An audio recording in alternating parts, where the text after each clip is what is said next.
Old men does dream dreams, and young men see visions. I have seen a long chain of archipelago islands, and in my vision I heard a voice telling me it is the best choice for people of the region to choose, enjoy and rejoice, rejoice. I asked the voice to identify who, what, when, where, how, and why. USWI is the answer the voice replied, which means if we come together as one big happy family, one aim, one goal, free trade, free movement, and one currency. If we pool wisdom and resources in our quest for sufficiency, Farmer, tell them your vision, please. The United States of the West Indies.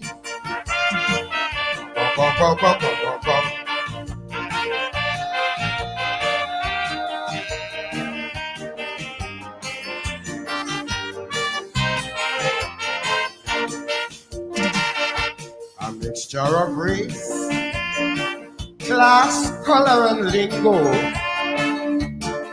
with a phrase of cricket, football, steelman, and calypso. But still we need more fortune and fame in art and culture and sporting games. Internationally, we will get more worldly acclaims. Big names, the voice told me it is evident that we must have a strong government in the United States of the West Indies Parliament, which means if we come together as one big happy family, one aim, one goal, free trade, free movement, and one destiny. Our children and children's children will inherit our well-sown seeds. So come up, plead on your bended knees for the United States of the West Indies. Ba, ba, ba. Ba, ba, ba, ba. La, la, la, la, la.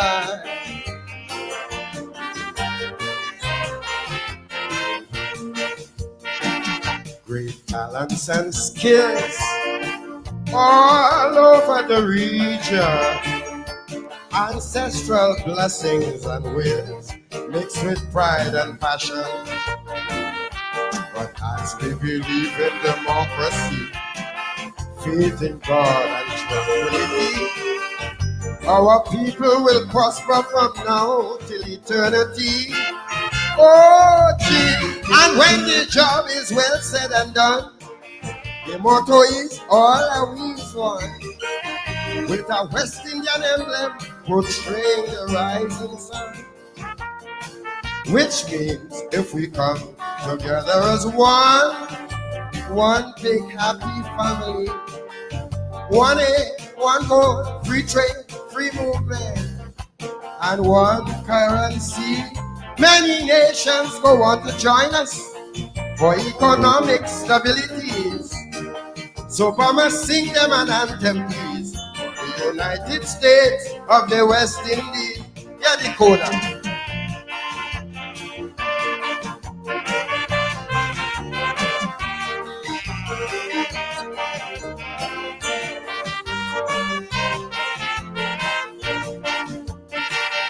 St. Vincent, St. Kitts, Nevis and Anguilla,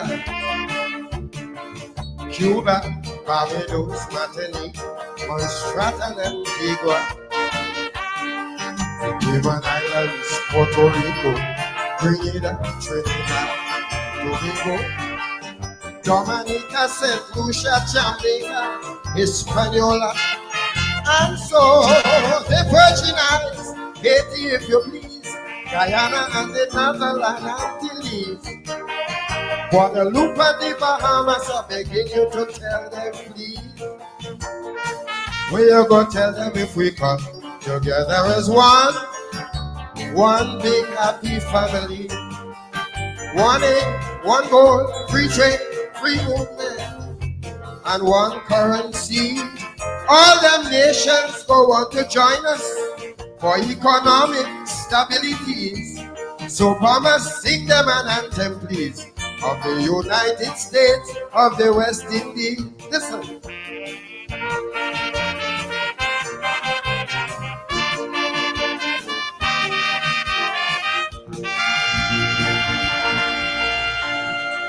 Thank you. Oh, yes. Good evening. That is the mighty bomber, one of the old timers, of Calypso, Mr. Clifton Ryan, born in Grenada, as so many of those Calypsonians in Trinidad. A lot of them were born in Grenada and St. Vincent and moved to Trinidad. The mighty bomber. He lived until he was 95. He died about a year ago, singing there, the United States of the West Indies. Today's CARICOM Day. 50 years since the formation of CARICOM in 1973, when they signed the Treaty of Chaguaramas in Chaguaramas, Trinidad. The four leaders at the time, our own Guyana's Fobbs Burnham, Jamaica's Michael Manley, Trinidad and Tobago's Eric Williams, and Barbadian Errol Barrow, signing the Treaty of Chaguaramas in 1973, creating the Caribbean Common Markets. 50 years later, it was on a program, I think, in Antigua 2 days ago, and they asked us what we thought about CARICOM 50 years, and I said we survived. We survived. It's not easy being a United Nation of different sovereign states. We tried in 58. We lasted from 58 to 62. That was the Federation. Guyana was not part of it because the government at that time was headed by the PPP, Cherry Jagan.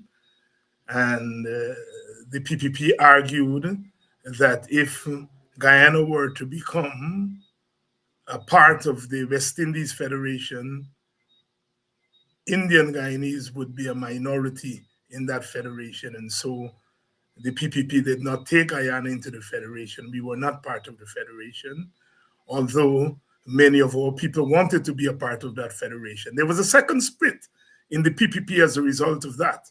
The first split, as you know, was when Mr. Burnham left, and that was 1955. In 1956, Sidney King and Martin Carter, Rory Westmus, Keith Carter, and others left because the PPP refused to be part of the West Indies Federation, and they were pro-federation.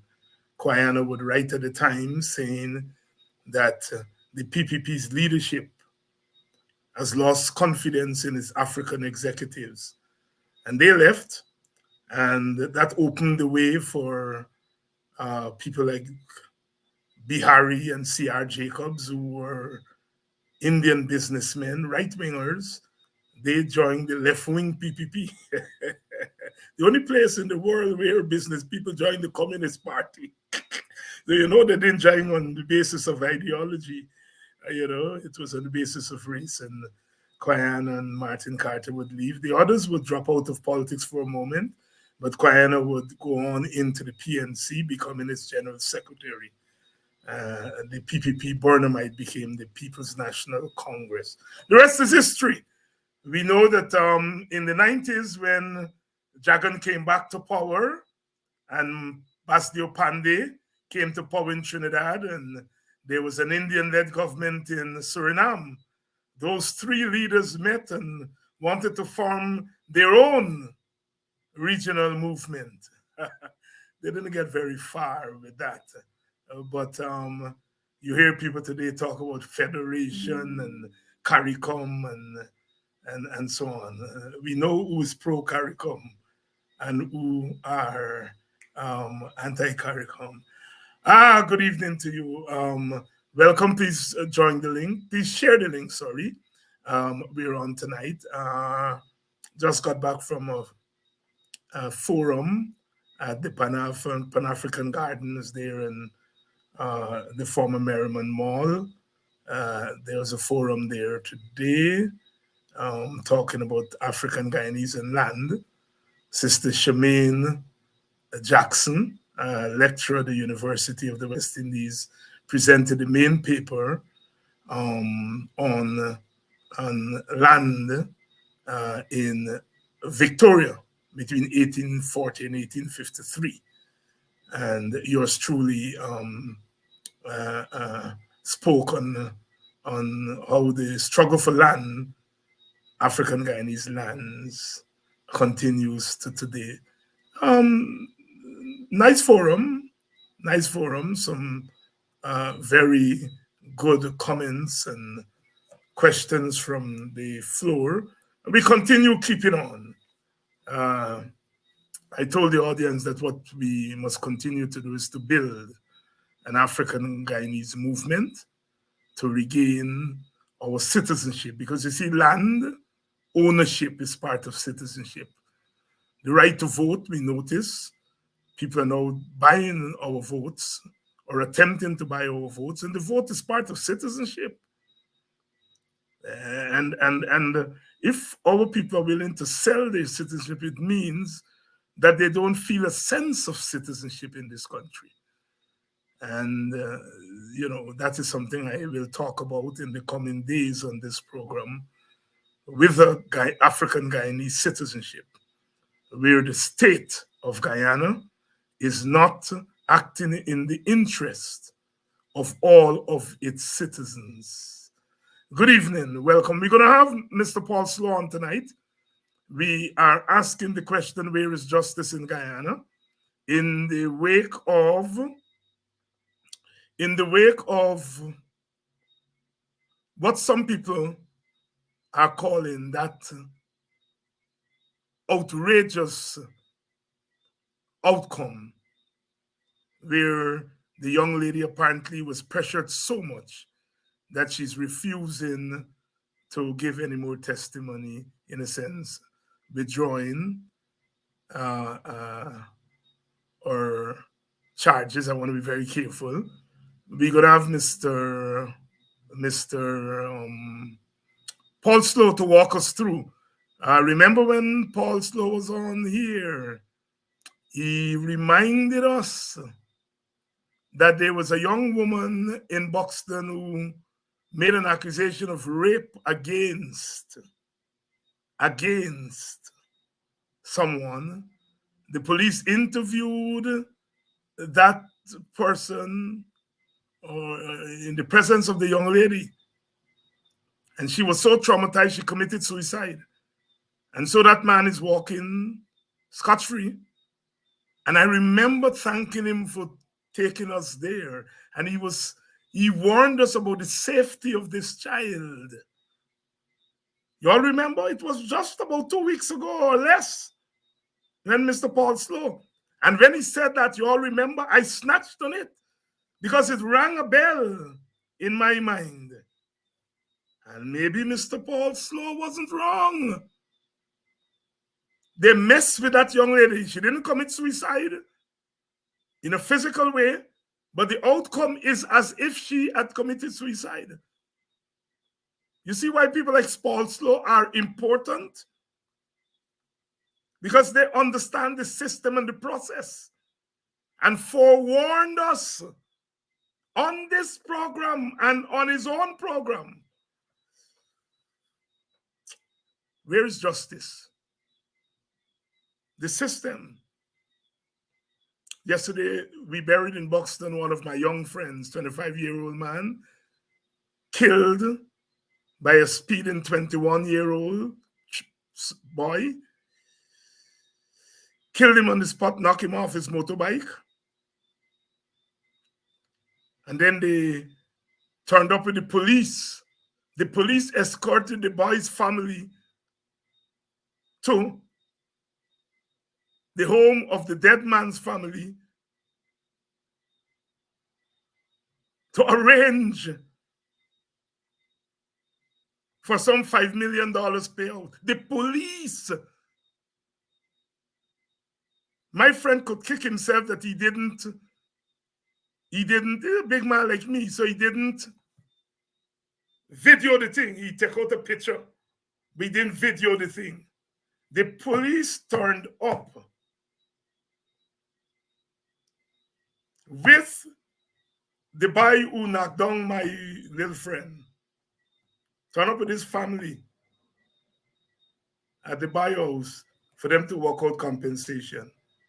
And when they were in court, when the boy passing through court, the police prosecutor begging the magistrate to put the boy on light bail. Because the boy never committed any offense before. The prosecutor, police prosecutor.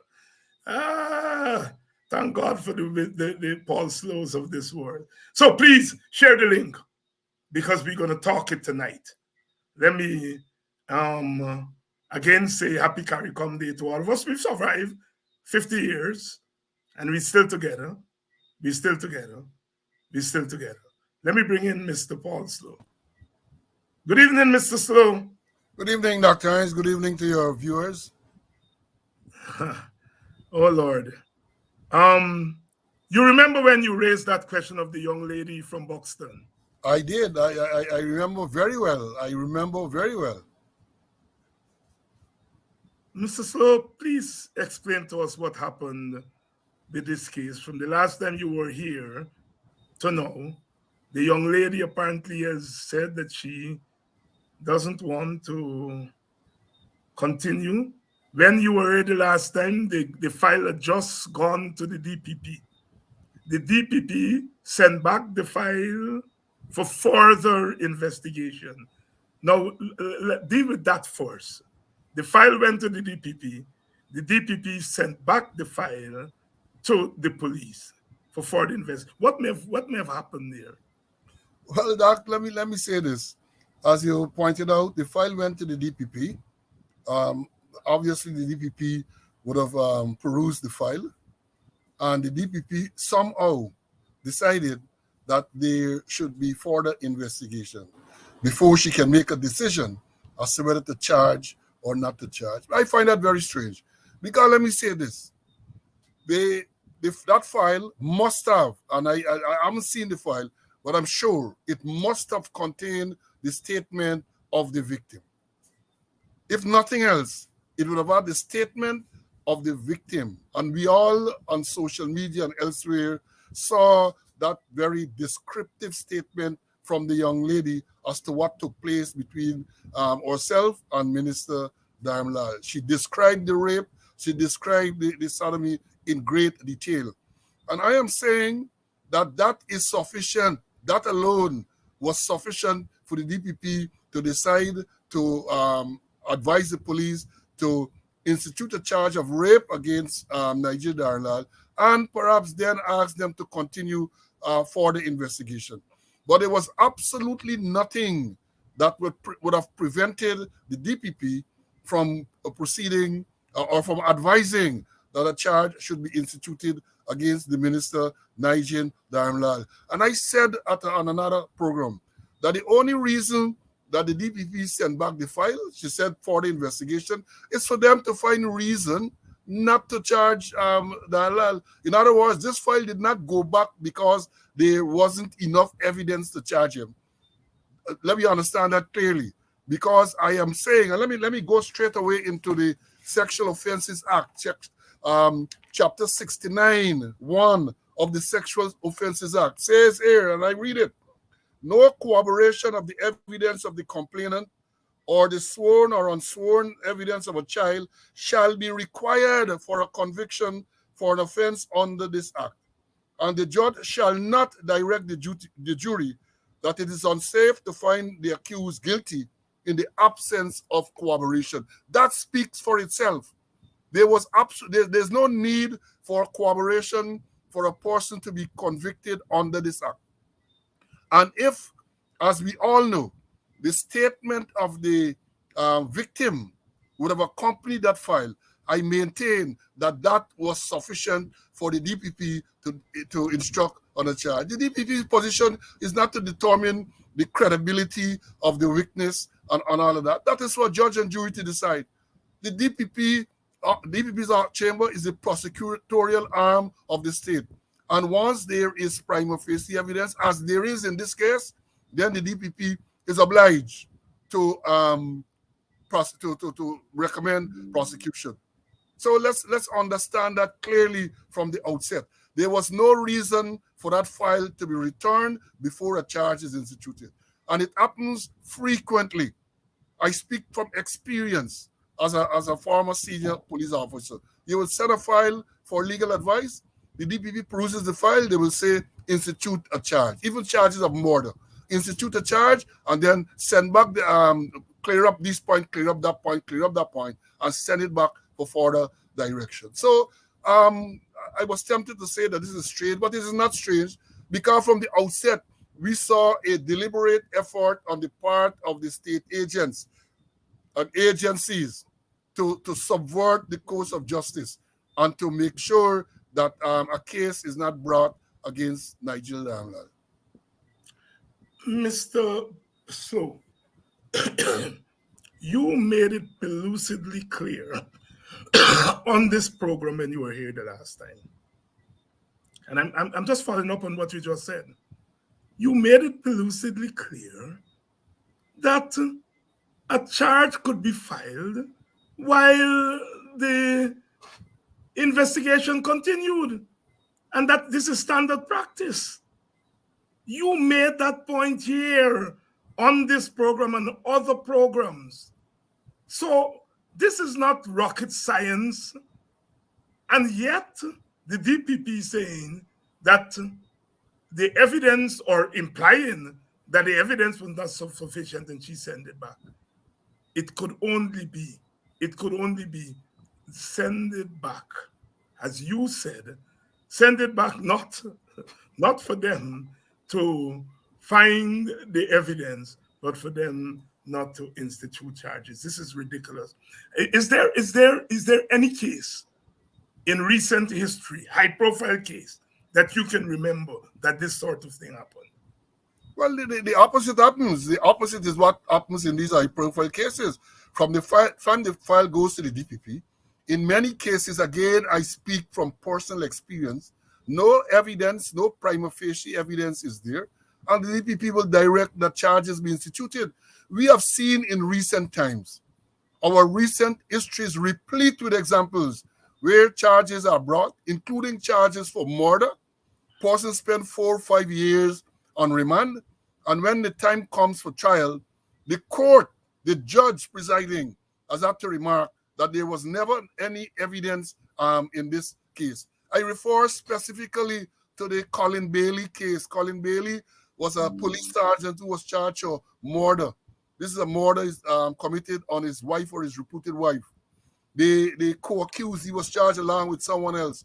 The co-accused pleaded guilty, and somehow the co-accused implicated Bailey in this murder. Now the DPP ought to know. The DPP is a senior counsel. The DPP's chambers has lots of legal minds, young liars and not so young liars. They ought to know that the evidence of a co-accused is not evidence against the other person, but the evidence against him or herself. They ought to know that I am no liar. I'm a policeman with experience, former police with experience, and I know that. So much so that after that case, well, recently, I think over in the past year, they have had to, the Attorney General has amended the Evidence Act. So now the evidence of a co-accused can be used against the other co-accused. But at that time, that was not so. And the Bailey was charged, indicted for murder. And when it came to the trial, the judge remarked that there was never any evidence in this case. And to make it even more solid, as I would say, the prosecutor from the DPP's chamber agreed that there was no evidence. So there have been lots of cases. So there's only one case that I can recall off the top of my head where persons are charged and there's no evidence. And in this case, in this Damlal case, given the provisions of the Sexual Offences Act, especially Section 69, which I've just read, there is no need for any corroboration. And I'm saying, and this speaks to the corroboration at the trial. before the judge and jury. And if there's no need for cooperation at the judge and jury stage, why is it that the DPP seems to be wanting cooperation before she can advise the charge? As my colleague said on my program, maybe the DPP is waiting for a tape, a video recording of the actual rape, the actual sodomy, and all those gruesome acts that were described by the young lady. It appears that in the absence of a video recording, the DPP is not prepared to recommend charge against Dharamlal. She seems to be on the same page with the president, who also said that before he could act, he must be given the evidence. Mr. Slowe, there are several theories as to what happened in relation to the child. We know the child was in the care of the protective agency, the state agency.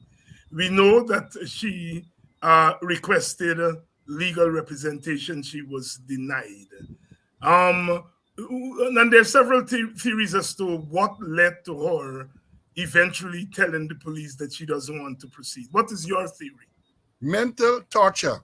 My theory is two words: mental torture. The victim, you said care of the Child Protection Agency, and I would advise it not care of the Child Protection Agency.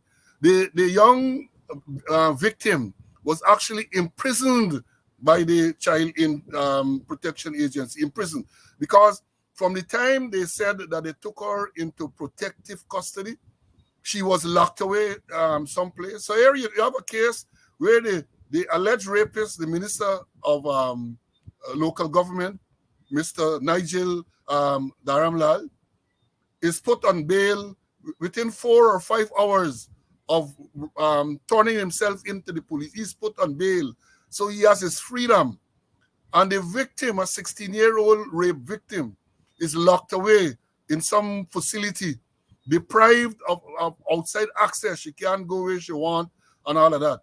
She's denied legal representation, which I'm sure, I've been doing some research, is a violation of the United Nations, the Child Act. I can't remember the exact name, but it's a violation because it speaks to persons having legal representation, children.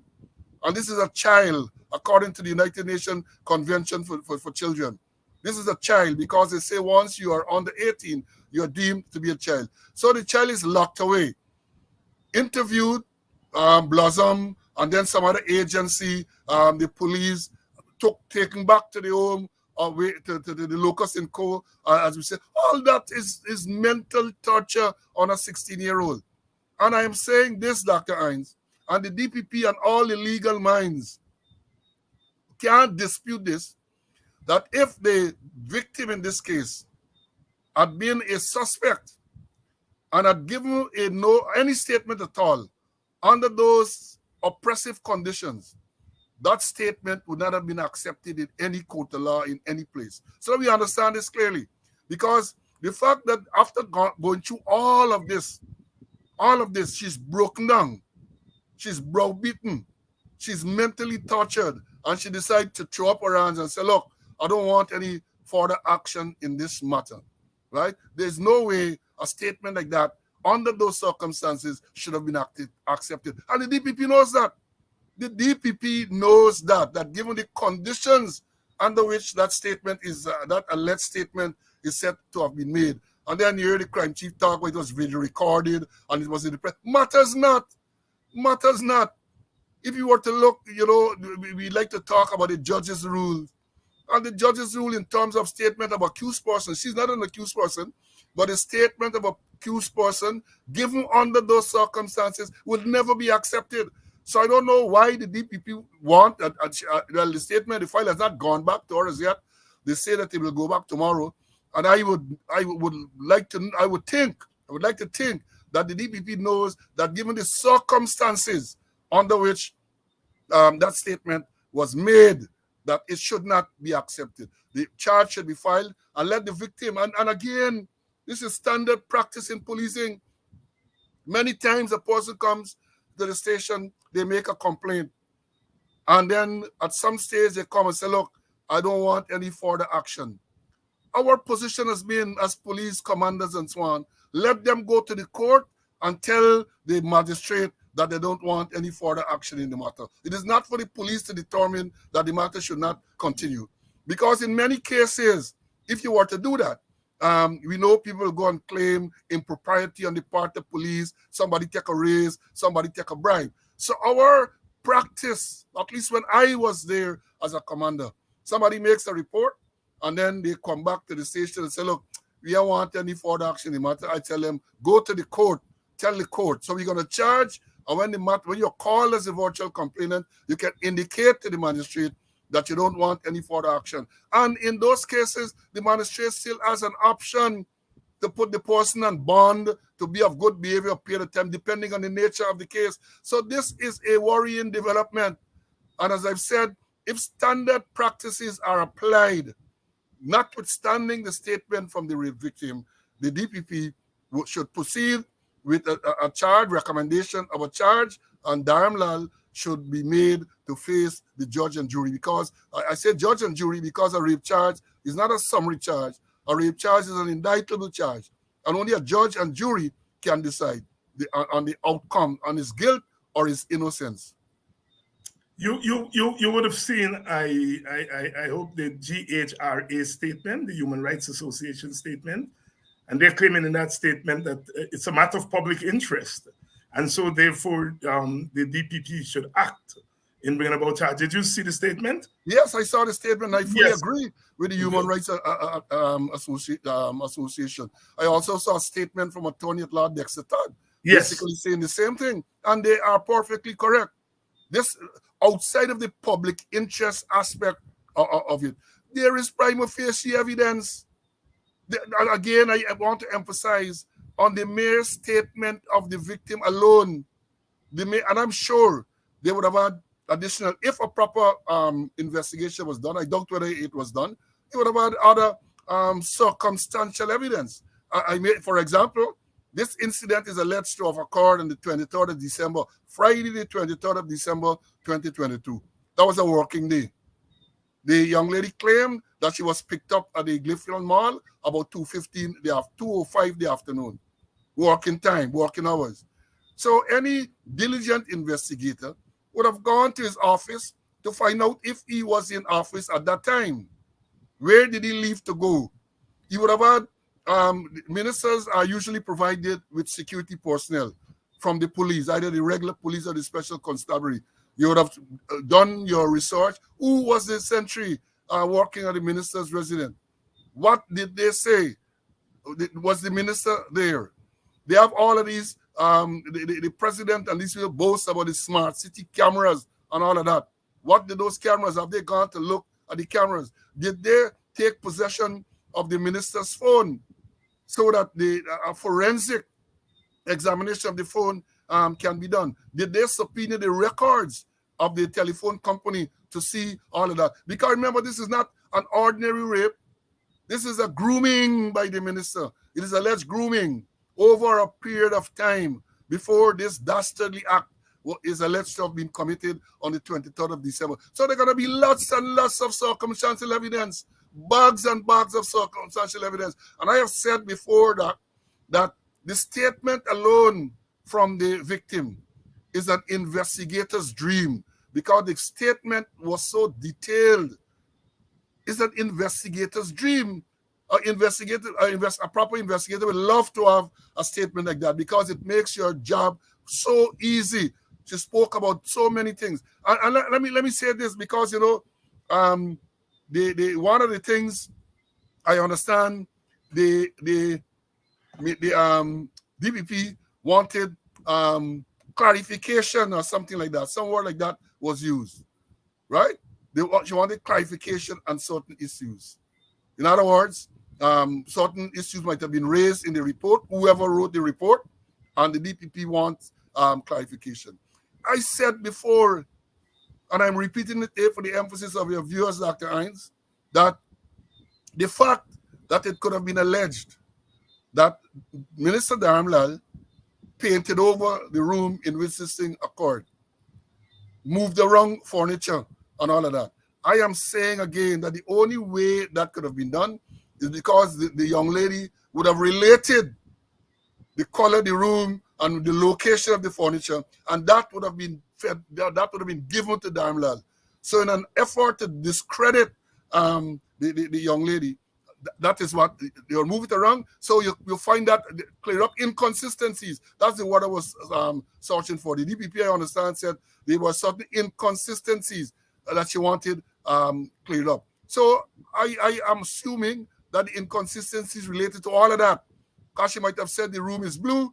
When they went there, they got to emphasize in the report, well, she claimed the room is blue, but when we got there to do the investigation, the room was green. She said that the television was in this corner. When we got there, the television was in another corner. And that was all part of the plan to discredit the victim so that the DPP can send the file back to say we clean up inconsistencies. What inconsistencies? What inconsistencies? What inconsistencies? There's a question there on the screen. I don't know if you can read it. Please ask Mr. Slowe what can be done to get the girl free from those prison holders. Well, what can be done is that I would hope that even at this stage, she's afforded legal representation or own of her choice. I understand from the news, Mr. Ramjatan went there at some time. Mr. Tad indicated that he too went there. And I'm sure that they will be able to advise her what to do. Because I saw something today that she is now at a location where, an unknown location. So it would appear as though she has been moved from where she was and she has been taken to a unknown location. Now, if that persists, then the lawyers might want to go to court for habeas corpus. The lawyers representing her might want to go to the High Court, file a habeas corpus writ. In other words, a writ for the authorities to produce the young lady to the court and take it from there. But I'm sure the legal minds must know how they can approach this matter. You did say in your opening statement the case has to go back, the file has to go back to the DPP. So for all intents and purposes, this matter is not over. There are things that can still be done to bring the outcome of a charge, right? Yes, the file has to go back to the DPP, and it is not a done deal that the DPP can say, well, discontinue the proceedings, because as I've outlined, the law is clear. The Sexual Offences Act is clear that the DPP can, notwithstanding this NFA, this no further action statement that the victim is alleged to have given, notwithstanding that, and especially given the circumstances under which that statement would have been made, the DPP can decide, well, look, I'm going to disregard that, institute a charge, and then let the court decide on the guilt or innocence of Nigel Darmlal. Mr. Paul Slowe here tonight, as usual, breaking it down for us, and this is so valuable for us. Good evening to all of you. It's CARICOM Day. Good evening to you who are joining us from the wider Caribbean. 50 years of CARICOM, coming into being in 1973.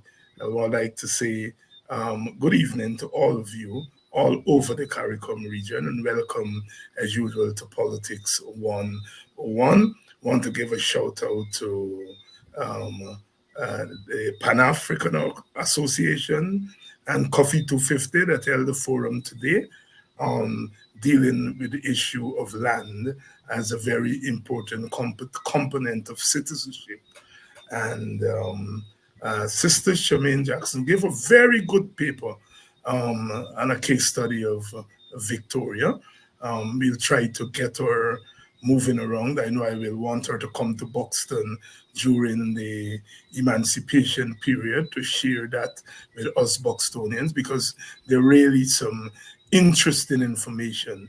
And as you know, we've been saying on this program all over that we have got to build up a kind of Black consciousness movement so that we are conscious of ourselves as a people, our difficulties, our victories, and our role in Guyana, the Caribbean, and the rest of the world. It's coming up on emancipation, so we'll have lots of that. Tonight, we continue our coverage of the Nigel Darmlal issue. It has not gone away. Yes, the file was sent to the DPP. The DPP sent back the file. Then we hear that the young lady is withdrawing, and many think that it's over.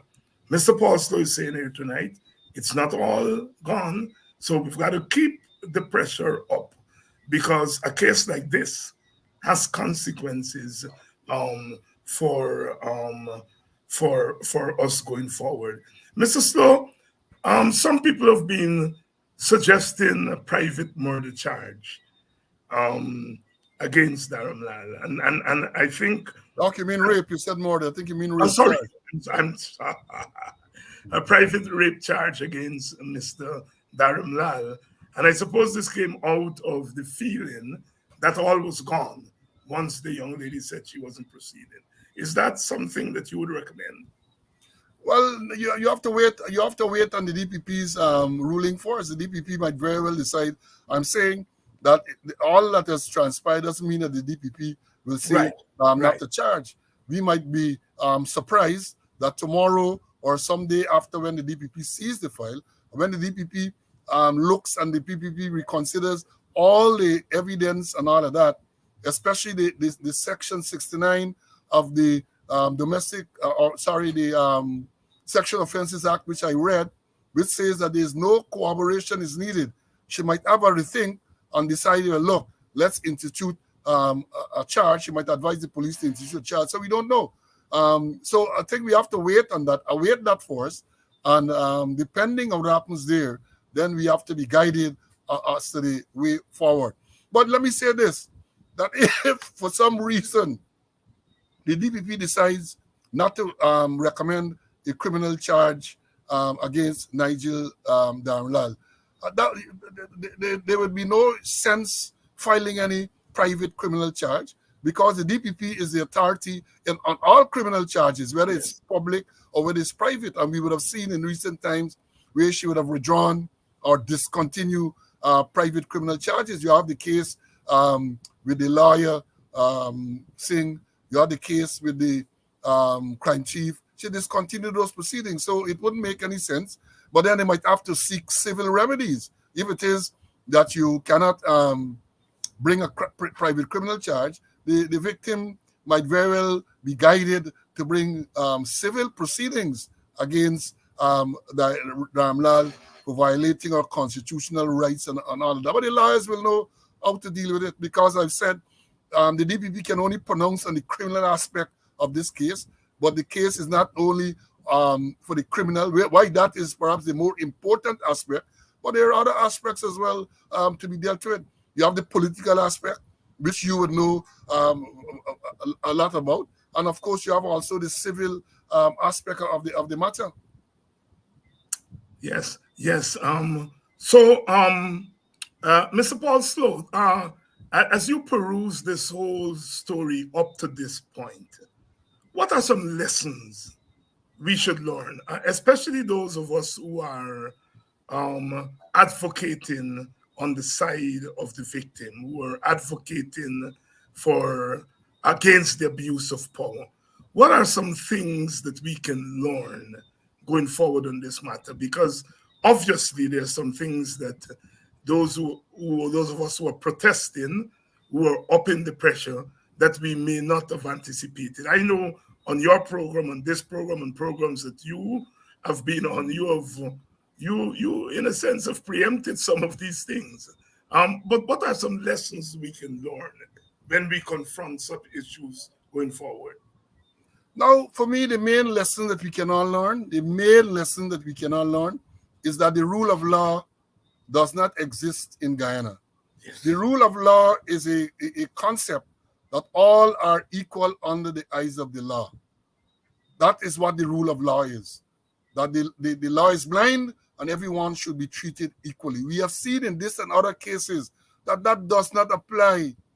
So if the rule of law did exist, Dharamlal would have been would have been charged a long time ago.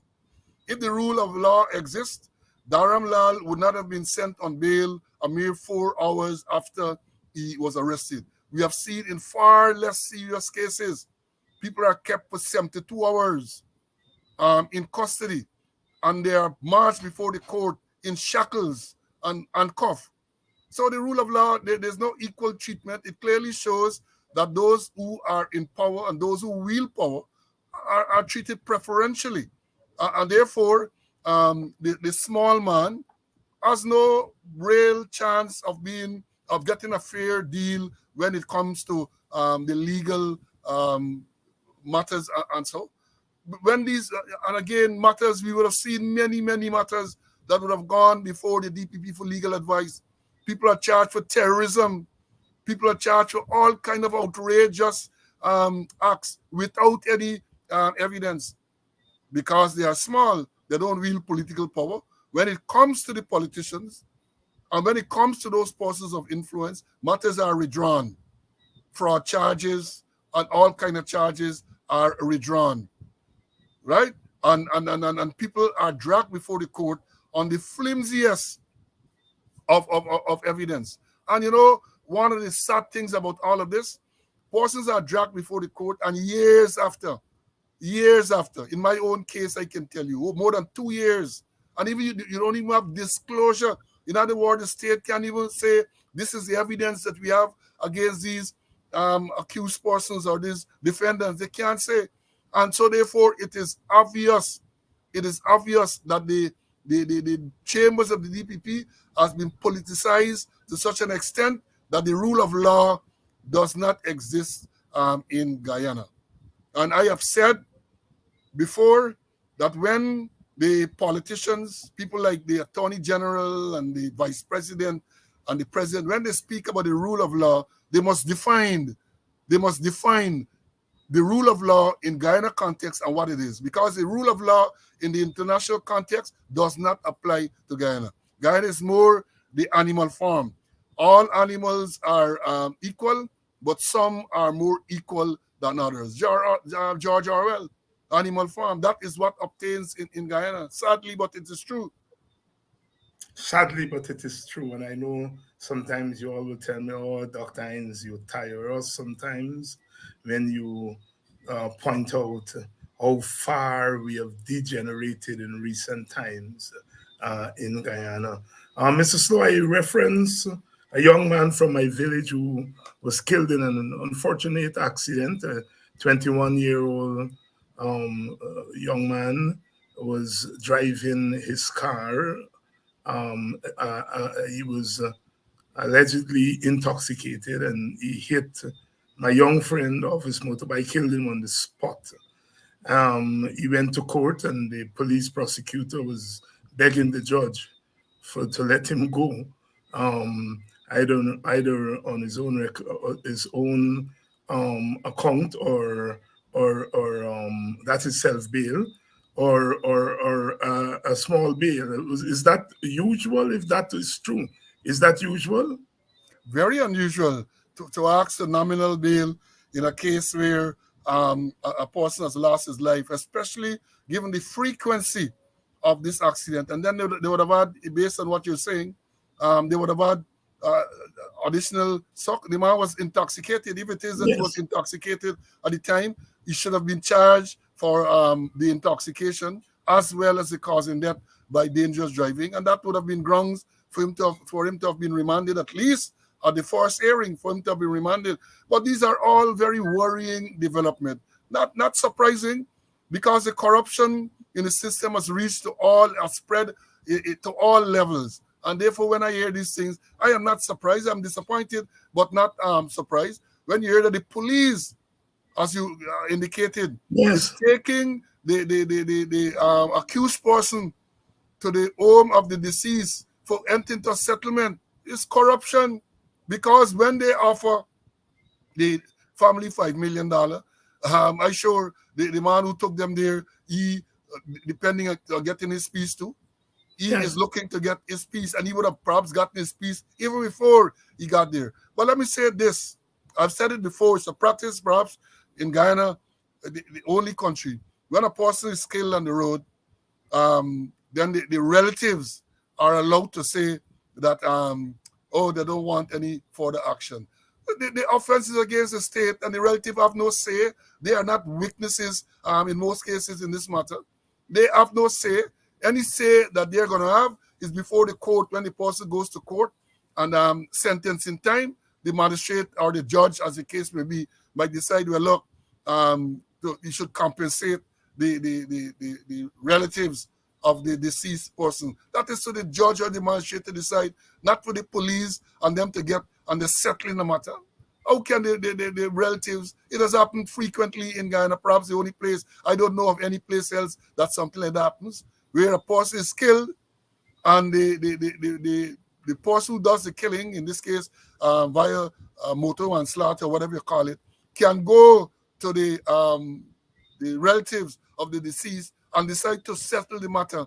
They are not the complainant in the matter. They are not the complainant. The thing will read the state or the police versus this person. So it's a practice in Guyana that should be frowned on. Thank you very much for that. And I'll be following up this story. I'll be following up the young man. We buried him yesterday. And, in my brief remarks at the funeral, I made the point that, our motor cars have now become missiles and bullets. So many accidents, so many senseless accidents. I asked the pastor for leave to say that, Christians believe that when you die, God is ready for you. And I had to make the point, God wasn't ready for this man here. This young man was killed by a drunk man. Paul, I know you were traffic chief at one point. What? I don't know. You were the expert here. What can be done to deal with this scourge? Accidents. People are even saying that when the present government is power, the thing increases tenfold, 20-fold. But from a real professional standpoint, what could be done to bring some sanity to our roads? Well, I was a traffic chief on two occasions, two separate occasions, and I can tell you that given what has been happening, given all the evidence, I wrote a letter some time ago, and I said the main issue on the roads, they talk about the 5 C's, but the main problem is the elephant in the room, which is the 6th C, and that 6th C is corruption. We have seen numerous cases where people have claimed, and even the police have charged their own ranks and put them before the court because of corruption in respect to the issuing of driving license.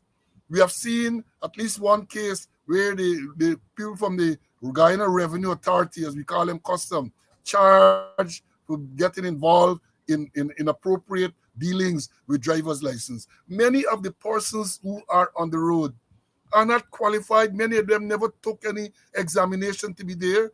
They pay a money, as we would say, and they are given a license to kill. It's a 007 James Bond license to kill. We are the police audit department, audit and inspection department, headed by former Senior Superintendent Ruan Singh, did a survey and discover the numbers are there. Discover the corruption in the system. We had a case the same case where a certain number of persons turned up to write the exam. Let's say 100 turned up to write the theoretical examination, and more exam papers were handed in than persons who attended the examination. Wow. More and nothing. I've been calling repeatedly on the Minister of Home Affairs, Robeson, the man who sits in the chair of the commissioner, to tell the public what they are doing to address this scourge on the road. And they are silent. I am saying that this thing needs a comprehensive review. I'm talking here about the whole process of driving, the acquiring driver's license and all of that. It needs a comprehensive review. We have seen some piecemeal measures, the amendment to the Motor Vehicle and Road Traffic Act and one, two things. We have seen the man who sits in the chair directing. This is a way to deal with speeding. He direct that police must line all the roads. Policemen must line all the roads to reduce speeding. Yeah, we have a madness. So they don't have any plan. If you look at the police strategic plan, the current strategic plan, and to see what is there to deal with the traffic, The plan is almost non-existent. They don't have any plan to deal with the madness on the road. And every day, last week on my program, I think there were about 5 fatal accidents. And from last week, Wednesday to now, less than a week, I think we have about 3 again. Yes. And it is happening all the time. And the people are there. They are doing absolutely nothing. They just sit back and they try to fudge the figures. So all of a sudden now, they are making a distinction between fatal accidents and fatal incidents. They want to look good. So when somebody dies on the road, oh, it's not a fatal accident, it's an incident. And therefore, when they put out the figure, they're trying to fool people. Well, you're fooling yourself because we are living it. And we know of the madness that is going on the road. Almost every family now has someone who would have been killed or seriously injured on the roads of Guyana. Almost every day, there's a serious accident or a fatal accident. And I'm saying that it's time that the minister, whose portfolio it is, or the man who sits in the chair as the commissioner, for them to tell the public what they plan to do. And, it's not only tell the public what you have to do, it's to put a plan out and invite the people, get buy-in. These things require buy-in because you could come with all kind of plan. But if the people don't believe and don't buy into the plan, you're not going to get any place. That's a basic management principle.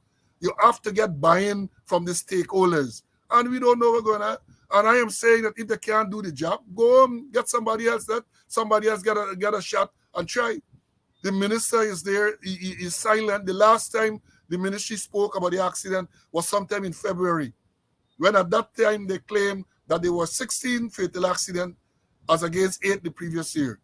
So there was a 100% increase. And since then, you have more than anything more from them. Every now and again, a statement from the Corporate Communication Unit of the Guyana Police Force about this accident, and nothing more.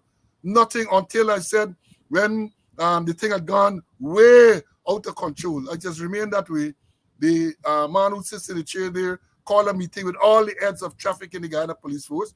Each regional division has a traffic head. And he said he'd rotate them. So he transferred them all over the place and come up with some nonsensical explanation as to what can happen. And the thing has continued. And the reason why it has continued, because there's no proper plan to deal with it. There's no proper plan. And I can tell you, thanks, Paul, for me not thinking I'm crazy. Because, I quoted at the funeral yesterday, Bob Marley, "Woman, hold her head and cry." That song Johnny was. "For her son has been shot down in the street and died, all because of the system."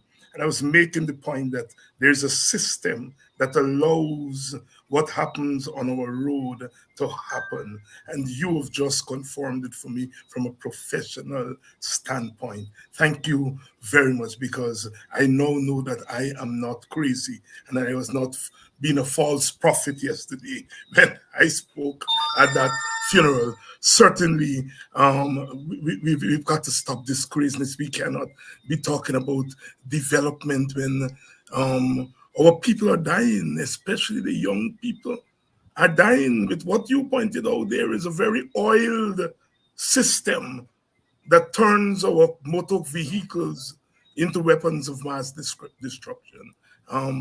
Really, really, really, really. I want to thank all of you for coming on to Politics 101 tonight. Of course, when Paul Slowe is here, we usually have a full house. And I know why. Yes, Christopher.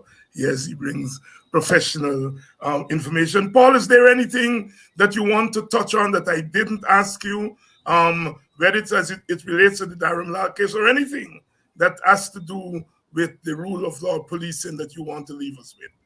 Well, yes, Doc. I want to say the people have been protesting. I saw people outside the Square of the Revolution there today protested. I myself has been on the protest line on a few occasions. And we have to continue that. We have to continue that. This thing has to be internationalized. We have to let the world know.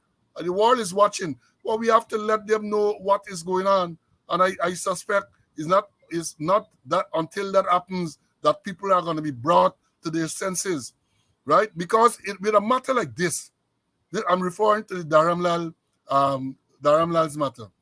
We must be the laughing stock of the world to see how this matter is being dealt with. We have had so many issues in recent times that has caused us to be the laughing stock. You go one just about a year back, we had this allegation, the Sugate, and what has happened? Hardly anything, no investigation, and to see the person against whom this allegation was made parading and, as we were saying in the country, pomposetting all of the place as if nothing happened and talking about credibility and integrity. He has none. And I am saying that if you are not guilty, then it should be in your interest to make sure that a proper, credible investigation is done. If an allegation is made against you and you are so sure that the allegation is a frivolous and vexatious complaint, then you ought to push for a proper and credible investigation. In the case of this Dharamlal matter, there can be no credible investigation by the Guyana police force because this allegation surfaced around the 15th of June, on around that time. And around the same time, the commander of Region 2, Kemrat Shivbaran, is taking a statement from the young lady to say that she did not make this complaint. She had no how this complaint got there. It took 3 hours and I think 15 or 20 minutes to take a 17-line statement.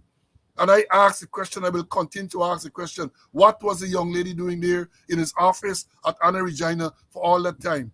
Who took her there? Or who caused her to be there for him to take this statement? All these are questions to be asked and answered. All these are questions.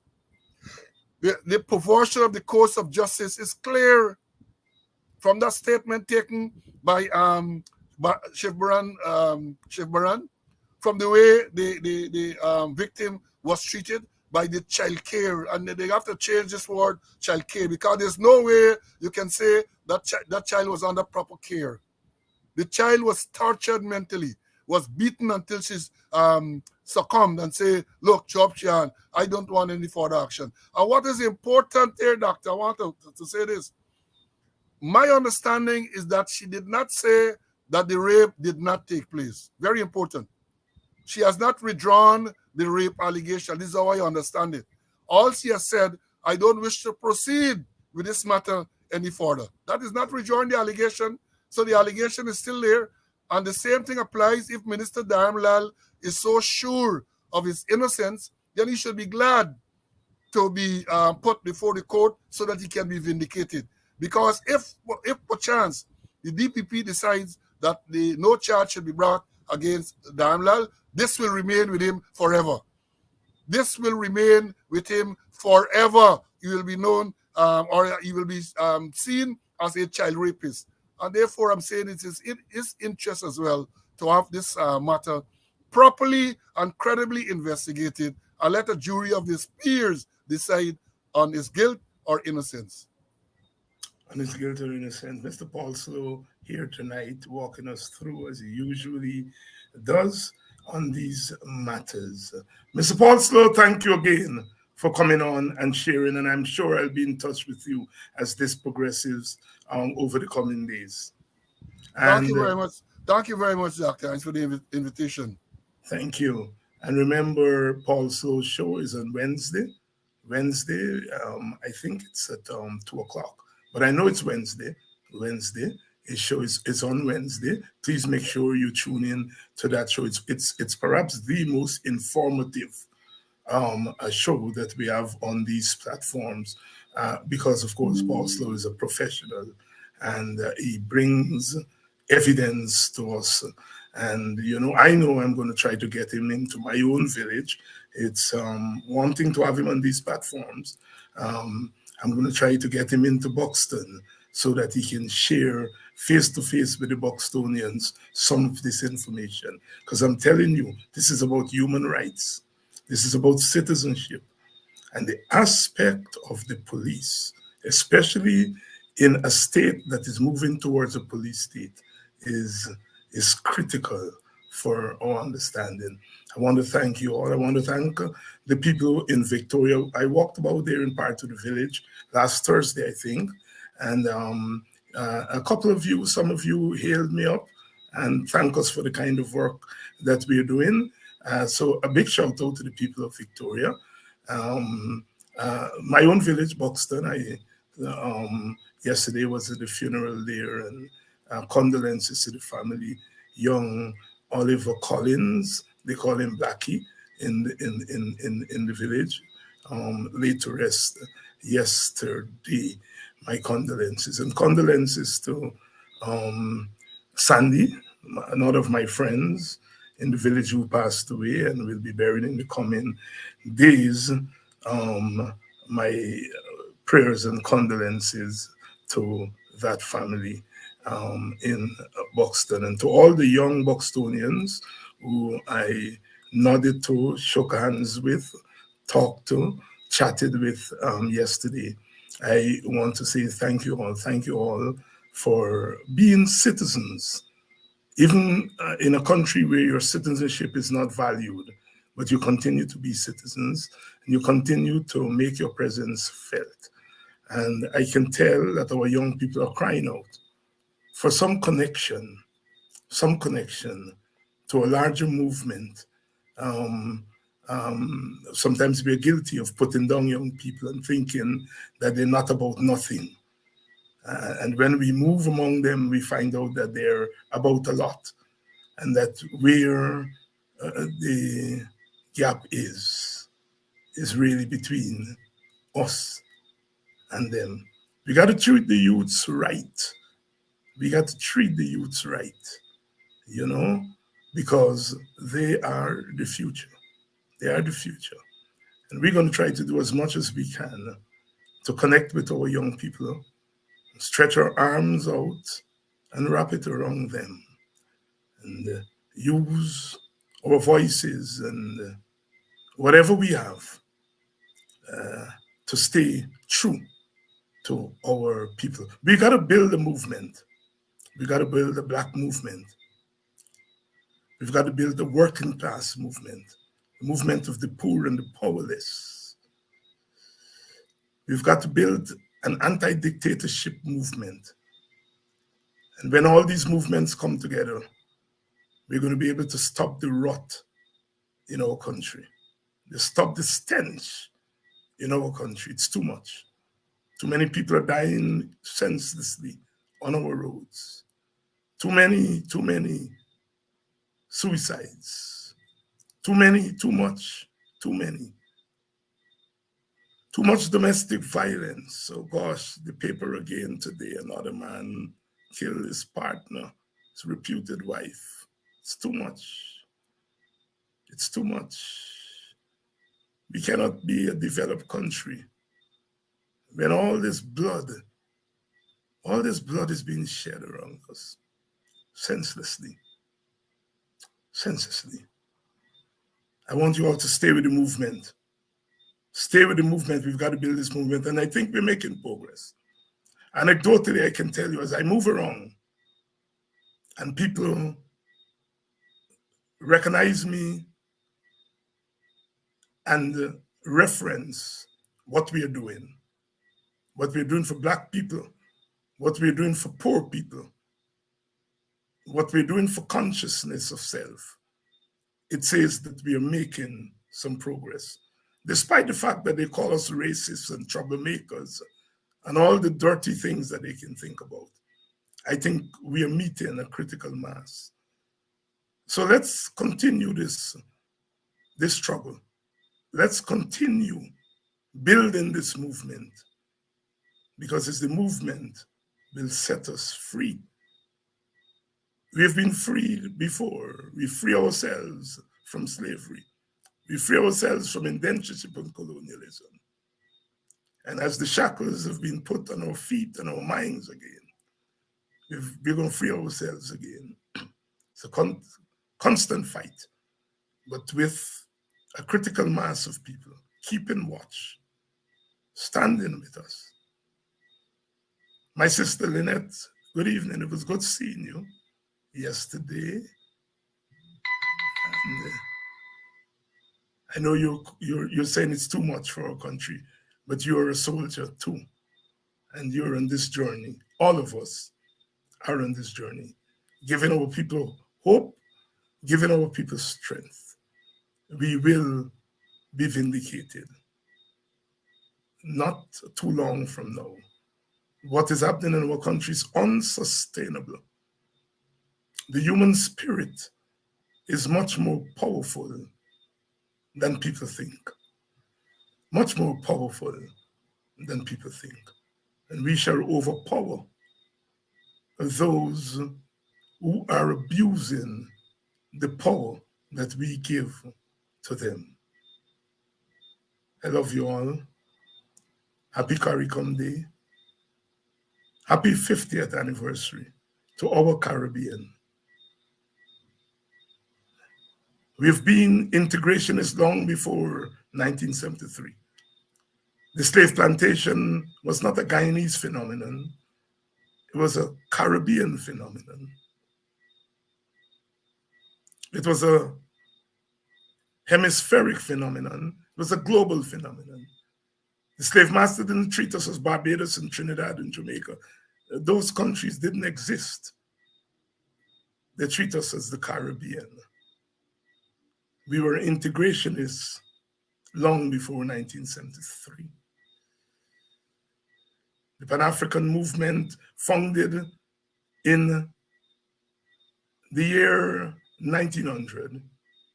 The first Pan-African meeting in Manchester, England, organized by a Trinidadian attorney, a barrister they call it in those days, Henry Sylvester Williams. And from that Pan-African movement to now, that Pan-African meeting to now, we have been trailblazers in the integration movement. One Caribbean, linking our hands and our hearts across the waters. Different nation states, but as Black Stalin said, we come on the same ship from the same place. And we must hold one common intention for we women and we children. That must be the ambition of the Caribbean man. That must be the ambition of the Caribbean man. And hailing up our Rastafarian brothers and sisters. We have Rastas now in Jamaica, Rastas in St. Lucia and Guyana, Trinidad and St. Vincent. And if the Rastafarian movement growing and CARICOM not growing as fast, then it's something them Rasta know that them politicians don't know. Leroy Calise, the black man, singing for the land, singing for the people. One Caribbean, one Caribbean. That must be the ambition of the Caribbean man and woman. Love as always. We come today, we come back tomorrow. Dr. Henry Jeffrey is going to be here tomorrow. I'm going to have the Plaisance people on this week. Brother Nigel London is going to be on. All hail to that brother. He was out today at the Square of the Revolution, coming all the way from Linden. I'm so sorry I couldn't get there. I had a prior engagement, and I had to run from that engagement to the forum this afternoon put on by Coffee 250 and Panaf. I didn't get to go out there, but I'm going to have brother Nigel London here this week. So we have a packed week ahead of us. One love, always, always, always, one love.